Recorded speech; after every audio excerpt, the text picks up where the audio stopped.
Fuera de orden, crónica de la desgracia nacional, plomería informativa, programa número 26, bienvenidos. Hoy es miércoles 24 de julio del 2019, hoy es día del natalicio del Libertador Simón Bolívar, pero también es el día de la Armada y por eso hoy tenemos un programa muy especial. Y por supuesto, ese programa tan especial es posible gracias al apoyo de nuestros aliados de ETC International College. ETC International College te permite, como tú lo quieres, de la forma en que tú quieres hacerlo, te permite mantenerte en la formación en inglés de la manera en que lo requieres. ETC International College permite que puedas formarte en el idioma inglés, en la cuna del idioma y por supuesto con las facilidades multiculturales que solamente en un ambiente como el de ETC International College te puede permitir. Ahí tienes los números en pantalla, tienes todos los datos posibles para que te comuniques con ellos y sin duda alguna puedas realizar tu sueño de estudiar inglés en la cuna del idioma, que es Inglaterra. Gracias a todos los que nos han brindado su apoyo a través de la plataforma Patreon, patreon.com/DelaraF. Esa es la fórmula precisa para el patrocinio directo para que sigamos haciendo todos estos contenidos. Y por supuesto, para mantenerse en contacto, si usted tiene un pequeño o grande negocio y quiere tenerlo aquí en Factores de Poder, comuníquese con nuestro equipo de venta en los contactos que tienen en la descripción del video. 24 de julio. Se cumplen 195 años de la batalla del lago de Maracaibo. Es el día de la Armada, por esa razón. Por eso decidimos hoy conversar con el vicealmirante Mario Iván Carratú Molina para hablar de esa armada de hace 195 años, de esa armada hoy y de cómo llegamos a la armada de hoy.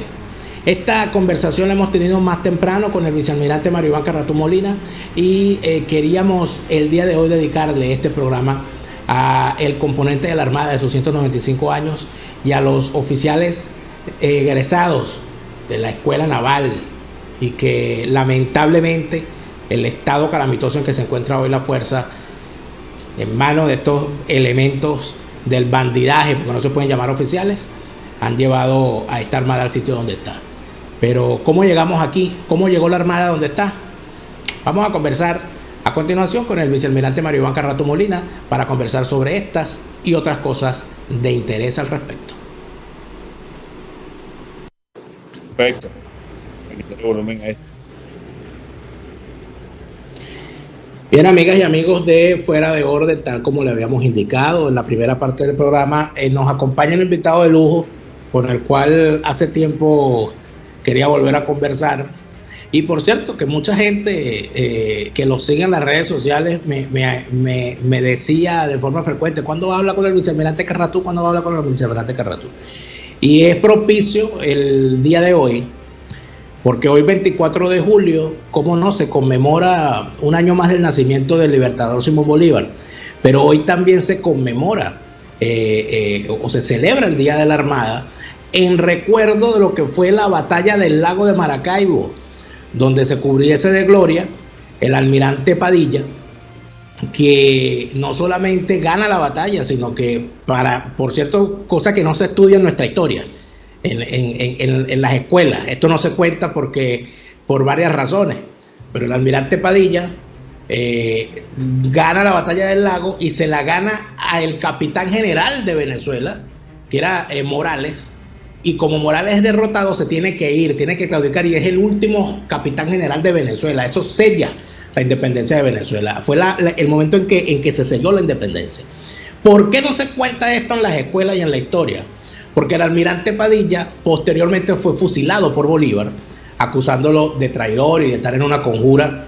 Bueno, toda una serie de situaciones donde inclusive hay un gran tema de racismo, porque el almirante Padilla, que era de verdad un héroe de la historia latinoamericana, era negro, y todo eso le causó una serie de desdichas después de la independencia que dan de verdad para escribir una novela.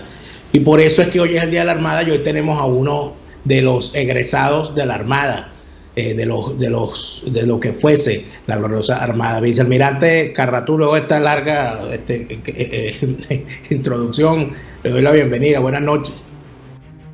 Bueno, gracias, Daniel. Yo te agradezco esta oportunidad que me estás brindando en este día tan particular para nosotros los marinos, que también el día de la Armada.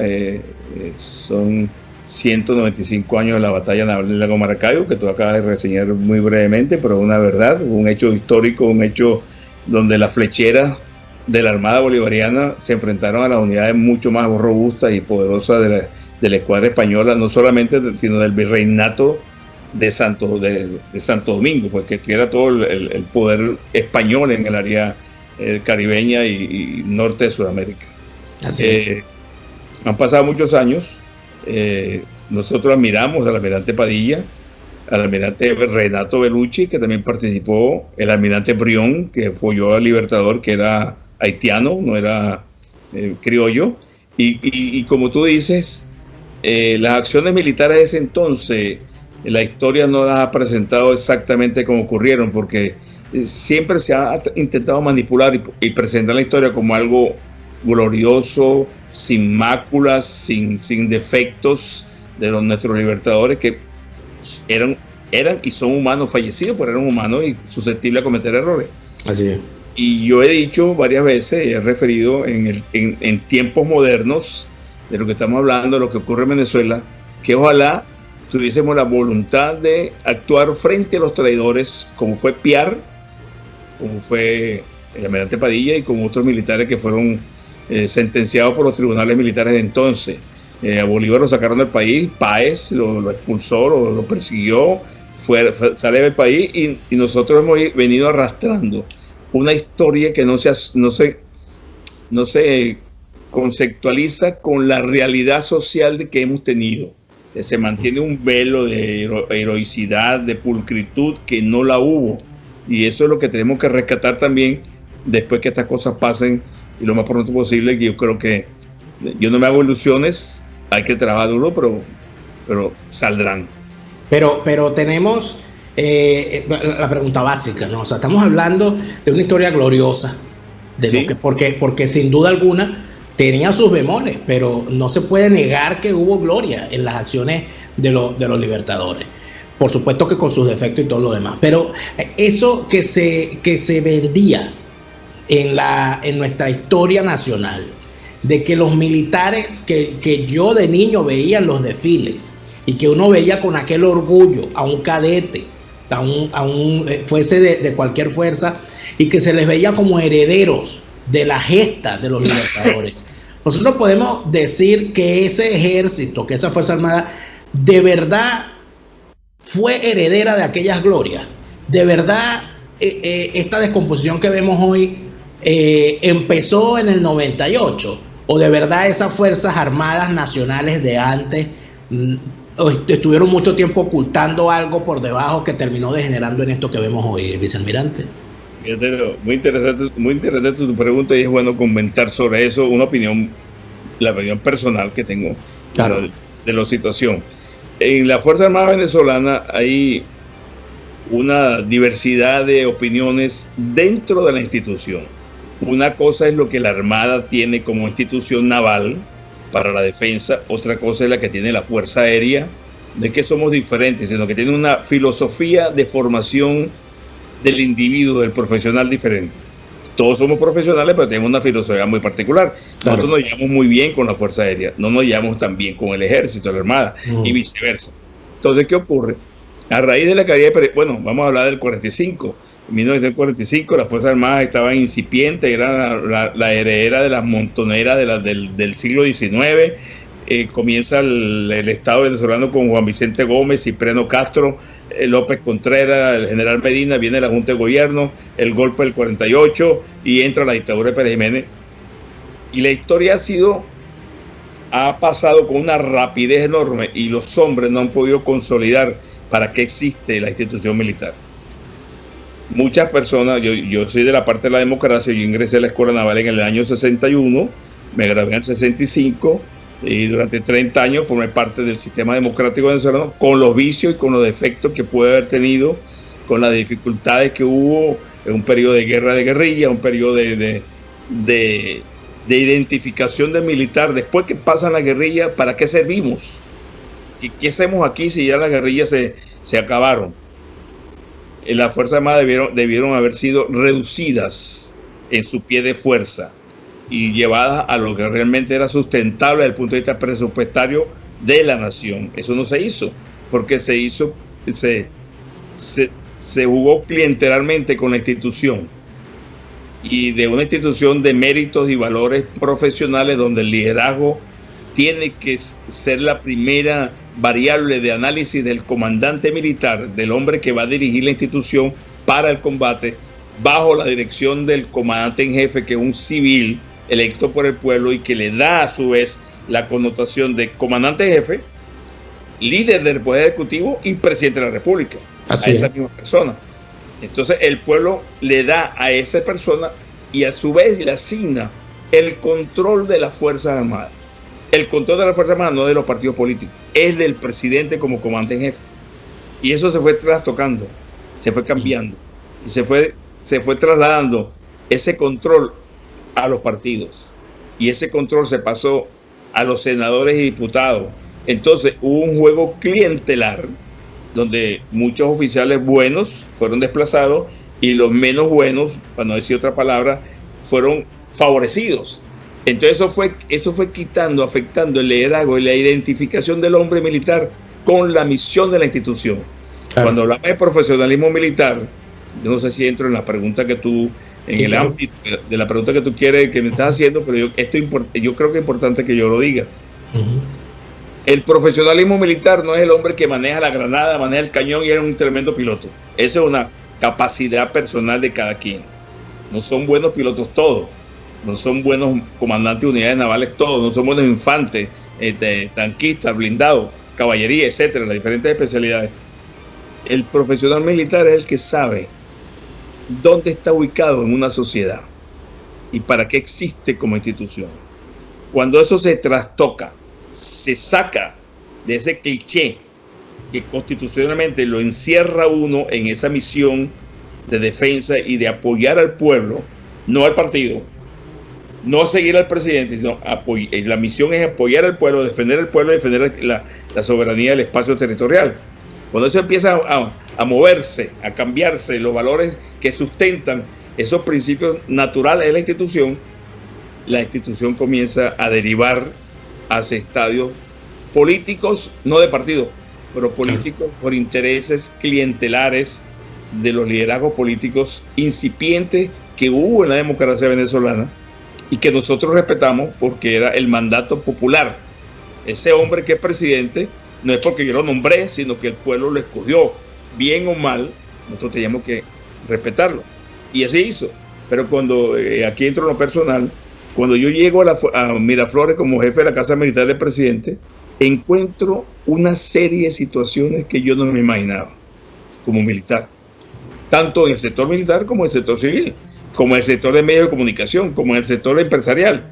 Entonces hay todos los actores sociopolíticos del país, Cámara, CTV, las iglesias cristianas, la iglesia católica, las universidades, y los empresarios y las pequeñas y medianas industrias, las ONG que había en aquel entonces muy pequeñas, muy pocas, comienzan a influir en la forma de gobernar, y entonces buscaron el apoyo militar para presionar al gobierno de entonces.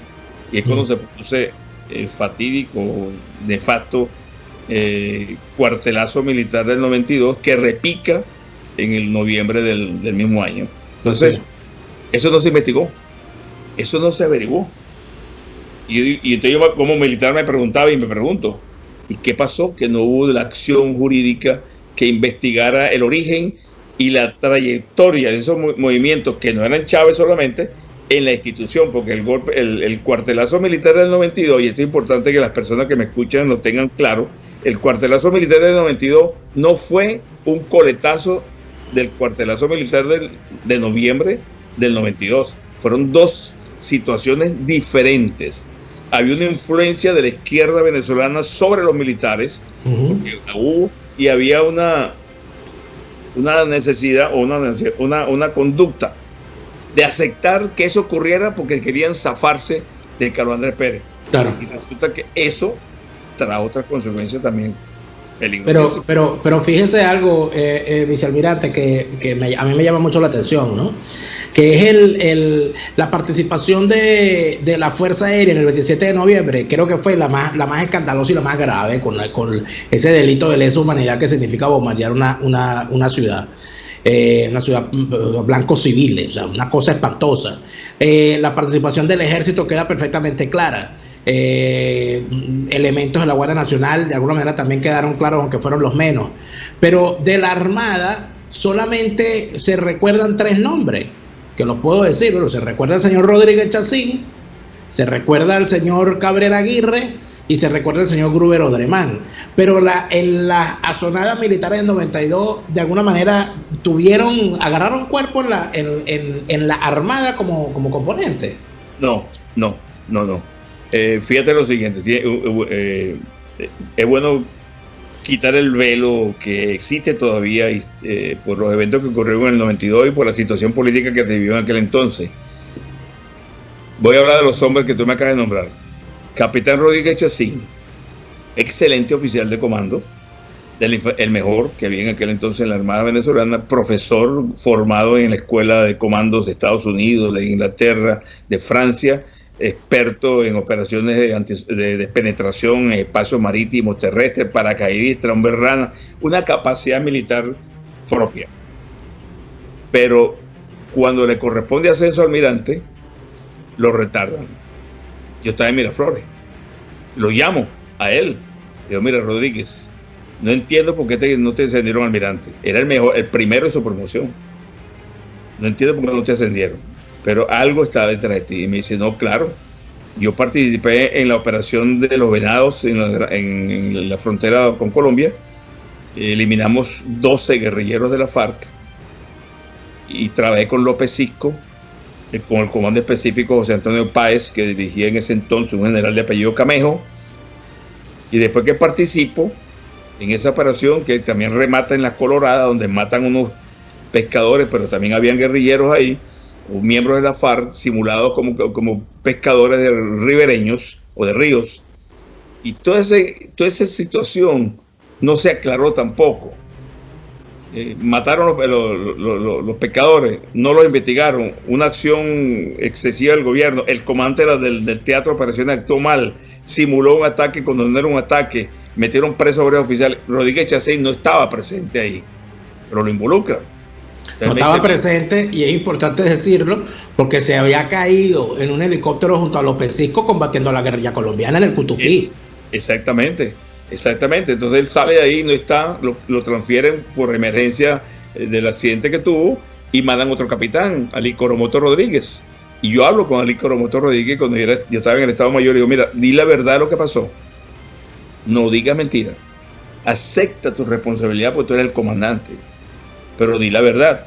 Si vas preso o vas a ser sancionado judicialmente, tú tienes que haber tenido una orden de operaciones que te ordena la misión y las reglas de encuentro entre tú y lo que consiguieras en la frontera. Esa orden de operaciones no se la dieron. Entonces él actuó solo. Y una combinación policías civiles, comisarios civiles y militares. En el momento del asalto, él intentó parar el fuego y no le hicieron caso. Pero más grave. Claro. Yo lo voy a visitar a la cárcel porque quedé identificado con su problema. Voy a Santana, pido permiso al comandante de la guarnición, aunque yo era almirante ya, pero voy a hablar con él y le digo, mira, Ali Coromoto, ¿por qué tú estás aquí y no has dicho la verdad de lo que ocurrió aguas arriba en el proceso de las Coloradas? Me dice, porque me amenazaron de muerte. Si yo hablaba, me eliminaban físicamente. Si yo no puedo hablar, estoy preso, pagaré mi prisión, pero no puedo hablar porque me matan. ¿Quién te mata? Bueno, los que participaron. ¿Pero de qué lado? ¿Colombianos, guerrilla o venezolanos? Venezolanos. Yo esto se lo conté al presidente Pérez cuando llegué a Miraflores. Mire, que hay un asunto que tenemos que averiguar, o hay que averiguar, pero no se averiguó. Eso fue con Dalucinchi. Entonces, este Rodríguez Chacín, Cabrera Núñez, un pésimo cadete, pésimo oficial, pero lo ascienden a almirante porque es familia de Laura Robles, secretaria privada del presidente. Por eso asciende a almirante. No tiene mérito, de la infantería marina. Y Gruber Odremán, que no era un mal oficial de infantería, de marina, en la escuela naval no se repetía año. Si te raspaba un año, tú te ibas de baja y no regresabas. Así es. Gruber repitió 3 años. ¿Cómo repite Gruber Odremán 3 años de cadete? ¿Qué factores externos mantuvieron a Gruber como cadete y se graduó de oficial? ¿Cómo me explica usted ese milagro? No, eso no es un milagro, la influencia externa. La influencia externa en la formación de los oficiales navales. ¿Y esa influencia externa tiene nombre? El sector político. Ajá. Y la izquierda, que en aquel entonces tenía una influencia muy mínima, pero le colaba, le dejaban pasar algunos elementos de la formación castrense. El general Miller, ¿cómo General Miller llegó a general de división? Si era un comunista redomado desde el primer año de cadete. ¿Y cómo llega a general de división? Es porque él quiso, se puso los grados o lo llevaron. ¿Quiénes lo llevaron? Esa mesa pelúa, o esa mano pelúa, perdón, fue desdibujando lo que realmente era la institución y se fue corrompiendo. Los valores éticos se fueron destruyendo. La acción política no del partido, porque no es que las Fuerzas Armadas eran del partido de gobierno, sino que los políticos de partido escogían los alfiles que le interesaban a ellos en el juego político nacional, donde las Fuerzas Armadas tenían un papel más o menos importante, más o menos. No era determinante, pero tenían influencia. Entonces, ¿qué pasa? Colocaban sus alfiles, apartaban a los mejores liderazgo militar, no querían líderes militares, querían personas sumisas al poder político, y entonces fueron construyendo una casta de militares segundones, y así fueron nutriendo la cúpula militar y se fue destruyendo los valores internos. Por eso es que la Fuerza Armada se destruyó mucho antes, o estuvo afectada mucho antes, porque esos valores éticos del militar, del hombre que comanda, del subalterno, del teniente, del capitán, la relación familiar inclusive, los exámenes a misión, los exámenes en la escuela, ¿cuántos se graduaron raspados? Que los mandaban graduados de afuera. Te pongo un ejemplo, y quienes me escuchen deben entender lo que estoy diciendo. Recomiendo entender lo que estoy diciendo. Cuando yo llego al director de la escuela naval, yo reemplazo al almirante Wisi Clavier, un oficial excelente, amigo mío, compañero de promoción de escuela, de la Marina, en todos los periodos que tuvimos durante casi 22 años trabajando juntos o paralelos. Y a mí me llaman 2 funcionarios políticos del Senado de la República. Me llama Aristide Bullón. Me dice: almirante, necesito que me dé los 60 cupos para la escuela naval. Yo, 60 cupos, ¿cómo es eso, senador? Bueno, yo le doy los nombres, usted los incluye en la lista de admisión. Le digo, no, tiene que pasar por un proceso de admisión, si no, no pueden entrar. No, porque a mí siempre me han dado. Le digo, no, pero en el caso mío no. Llamé al comandante de la Armada y le digo, mire, que hay un problema que yo no sabía, que yo tengo que darle luz verde a 60 recomendados de COPEI para que ingresen a la escuela. ¿Cómo es eso? Pero después me llamaron los ADECO. Necesitamos 30 de 150. Ya tenemos casi 80 cadetes recomendados por el partido. Entonces yo me entré en conflicto con el comandante de la Armada, que me apoyó siempre, que es Jurado Toro, el vicealmirante Jurado Toro. Y me dijo, no, Carratú, tú cumples con el reglamento. Después en primer año rasparon, eran 180 cadetes. Te estoy hablando del proceso de admisión. En 8,000 aspirantes, solamente 3 pasaron el examen de admisión. En mi periodo, 1989, 80, 88, 1990. Entonces yo digo, bueno, si esta es la población que ingresa a la escuela militar, me van a disculpar los oyentes, nos estamos haciendo pipí y pupú sobre la institución. Estamos recibiendo personas no calificadas para la función militar, que es importante y que no puede mezclarse con la función política del gobierno nacional. Y esa mezcla desvirtuó, y esas preferencias quebraron la formación de los cadetes, y ese cadete llegó a oficial, y ese oficial siguió subiendo amparado con el anzuelo o con la carnada del partido de gobierno. No es que la escuela, no es que las Fuerzas Armadas eran políticas del partido, sino que sectores, individuos claves, fueron siendo elevados a los mandos militares y los más sólidos en formación castrense eran dejados a un lado. Ahora, pero quitaron el liderazgo militar. Sí, disculpe que lo interrumpa porque hay la cuestión de la fecha, ¿no? Usted estuvo en la dirección de la Escuela Naval en el 89-90 y se dio cuenta de estas situaciones. Y bueno, y graduaban gente a juro por las presiones políticas y todo lo demás. Mi pregunta es, ¿esos oficiales que egresaron en el periodo 89-90 por gracia política, qué grado tendrían hoy? Contraalmirantes. ¿Y están activos? Algunos están activos. O sea, que de esos polos vienen estos lodos. Claro, algunos están activos, por eso es que lo estoy diciendo, estábamos destruyendo lo que eran los valores éticos y profesionales del naval. Por eso también se replicó. Yo me reuní con los 4 directores de academia. Hablé con el general Orozco Raterol, hablé con el general, no me acuerdo, de la Fuerza Aérea, y el general Reyes de la Guardia Nacional. Y les pregunto, porque nosotros tenemos una reunión mensual para discutir los problemas de admisión, los problemas que había en cada escuela, para irlos limando y conociendo lo que el problema social que estaba siendo trasladado a las Fuerzas Armadas. Las Fuerzas Armadas se convirtieron en la solución social de un sector político, de un sector social venezolano. Era el ingreso y te gradúa. Vocación, la desarrolla. Capacidad intelectual, ahí la aprendes o no, pero te gradúas. Es que graduaban a todo el mundo, pero había un filtro, un tamiz menos exigente que el nuestro. Cuando yo entré éramos 250 aspirantes, nos graduamos 35. De esos 35 llegamos a almirante 4. Y de esos 4 a vicealmirante yo solo. Y llegué a ese grado por el golpe de Estado del 92, porque si yo no estoy en Miraflores, yo no asciendo a vicealmirante. Yo asciendo por la acción que se produjo ahí, gracias a Chávez, en este caso. Entonces, ¿qué ocurre? Sí, si yo no estoy ahí, yo no estuvo, claro. Yo estuviera preso todavía por traicionar al gobierno, mal militar, y Chávez hubiese sido presidente de todas maneras. Así es. Caldera lo perdonó y ahí sometieron unas cantidades de arreglos que yo todavía no entiendo por qué. Tengo mi respuesta. Ahora, bueno, vicealmirante, y cuando usted se reunía con los otros directivos de las escuelas, ¿la situación era igual? Sí, en todas las escuelas pasaba lo mismo. Es más, hubo un director que me dijo, no chicos, nosotros recibimos lo que nos recomiendan. Digo, ¿cómo es posible que ustedes están recibiendo a las personas que les recomiendan?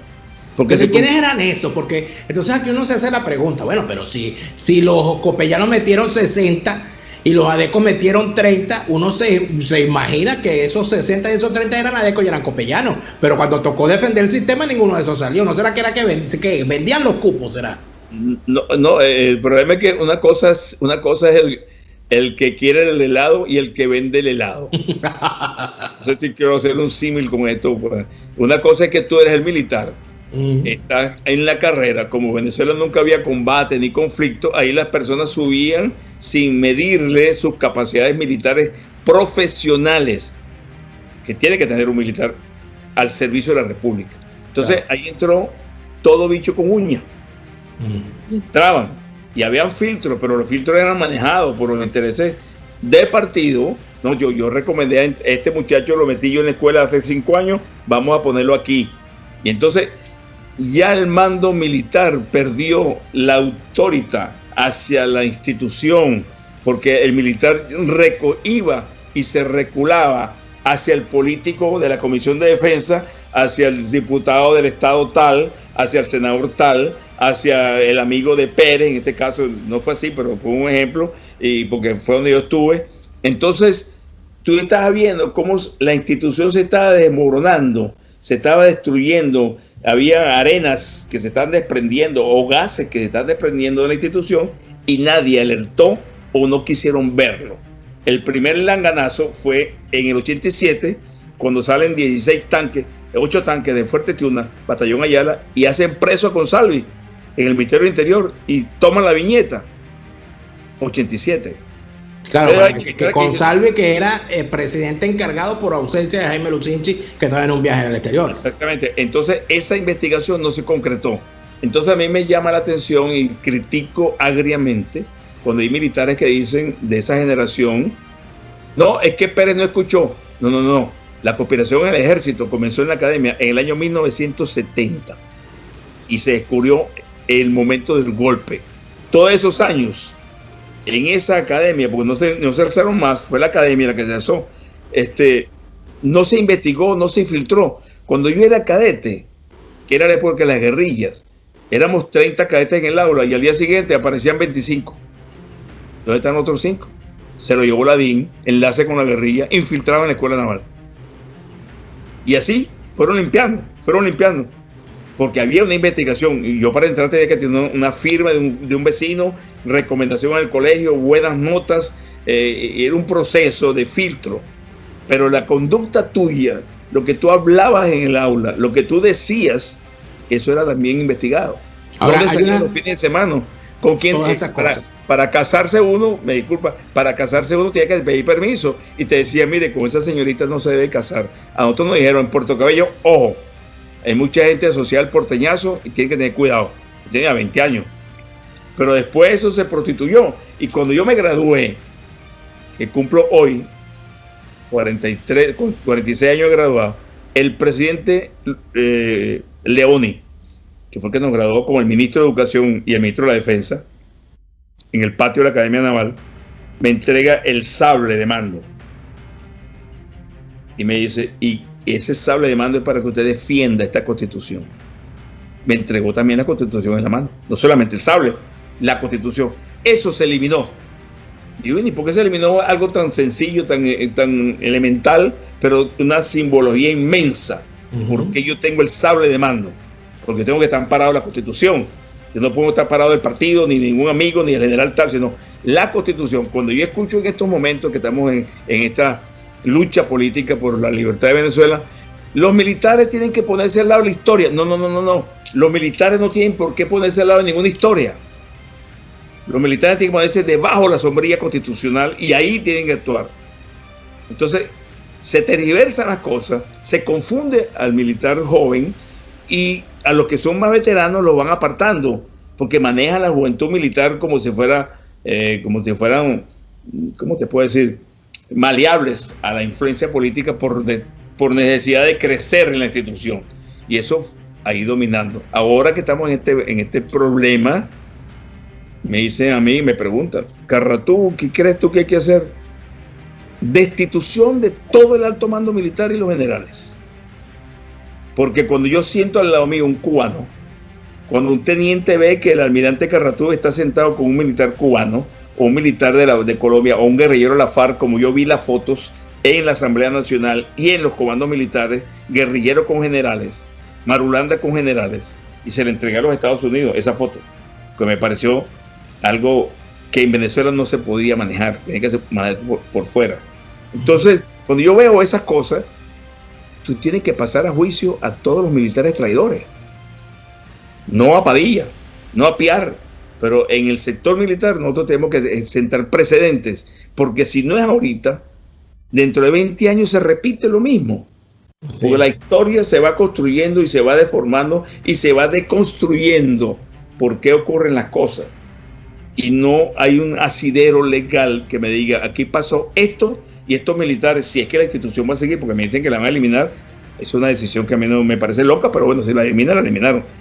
Ya no me corresponde a mí. Sobre eso quisiéramos, vamos a hacer un pequeño corte, vicealmirante, para continuar con esta interesante conversación, porque hay un tema que quisiera tratar al regreso del corte, si me lo permite, que es cómo Chávez, las estrategias que utilizó para subvertir el orden interno en cada componente, burlando las normas internas. Al regreso de este corte vamos a seguir conversando con el vicealmirante Mario Iván Carratú Molina. Ya regresamos. Gracias, Daniel.